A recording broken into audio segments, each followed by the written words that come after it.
Plantar fasciitis, sometimes pronounced plantar fasciitis, is a sprain of the plantar fascia. The plantar fascia is a broad ligament underneath your foot. It connects your forefoot to your heel, that is the ball of your foot to your heel, and it's actually a continuation of the Achilles tendon. The Achilles tendon anchors your calf muscle to the heel and then continues under the foot, splays out, forming the plantar fascia, and then connects to your forefoot.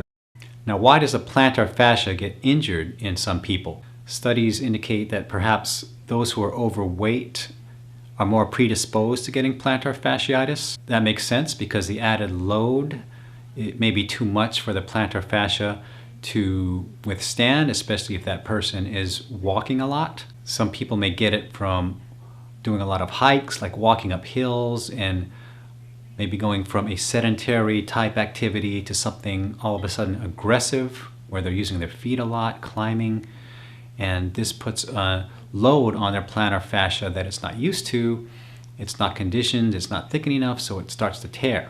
In most cases of plantar fasciitis, the injury site is towards the heel on the inside. Now, if you develop plantar fasciitis, obviously you want to rest your foot. Do your best to avoid placing a load on the plantar fascia as it heals. You want to brace it using ACE wrap or kinesio tape. You want to ice it frequently to reduce the inflammation. And of course, you want to eat a healthy diet, anything to help those cells regenerate. Now, for some people, plantar fasciitis lasts a long time. For some lucky ones, the thing heals after just a couple of days and they're back to normal. But for some unlucky people, the plantar fasciitis after the acute stage transitions into a chronic stage. Now I'm going to show you a couple of cool things you could do to help heal your plantar fasciitis. And the tools you'll need are an edged instrument like this. This is an instrument for myofascial therapy.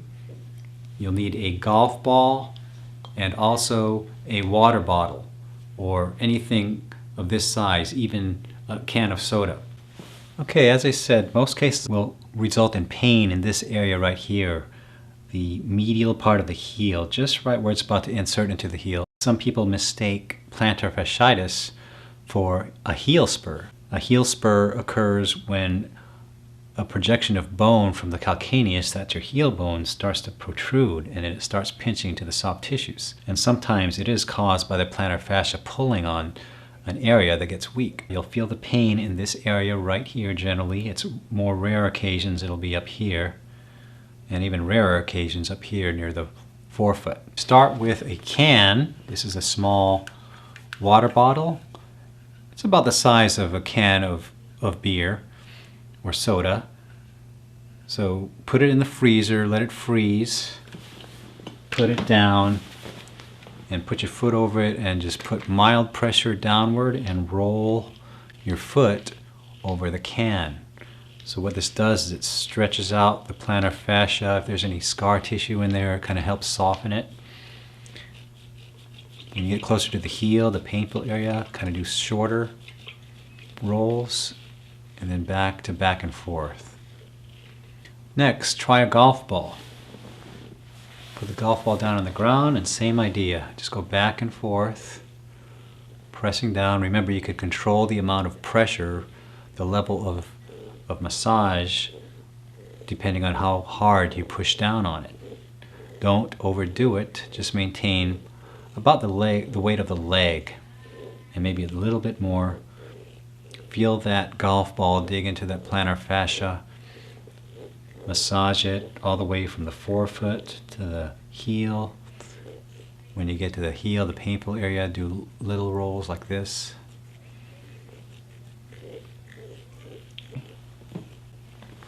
Third thing you could do is take your edged instrument. This one's a myobar, but there's many different kinds. These instruments are part of instrument-assisted soft tissue mobilization, or IASTM. They're primarily used to rehabilitate ligaments and tendons that have acquired some degree of scar tissue adhesions. You'll need an emollient like Biofreeze or Sombra, but you don't have to use Biofreeze or Sombra. You could also use just regular skin lotion, but you definitely want something that allows the instrument to slide over the treatment area.